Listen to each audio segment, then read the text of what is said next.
رسوله الكريم أما بعد فأعوذ بالله من الشيطان الرجيم بسم الله الرحمن الرحيم إن الله يحب التوابين ويحب المتطهرين۔ اللہ تبارک و تعالی اپنے کلام عظیم میں ارشاد فرما رہا ہے کہ بے شک اللہ تعالی توبہ کرنے والوں کو پسند فرماتا ہے اور خوب پاک صاف رہنے والوں سے محبت فرماتا ہے۔ پسند کرنا اور محبت کرنا، محبت عربی کا لفظ ہے اور پسند فارسی کا لفظ ہے، معنی ایک ہے۔ ہم نے کہا اللہ پسند فرماتا ہے تو اللہ محبت فرماتا ہے۔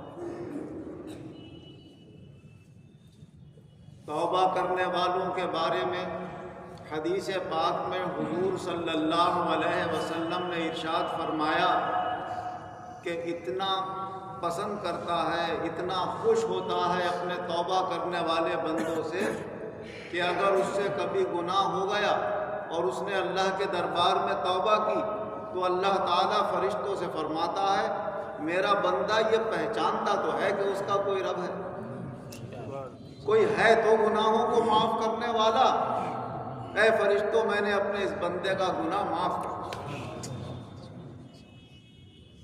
پھر کیا بندے سے گناہ ہو جاتا ہے؟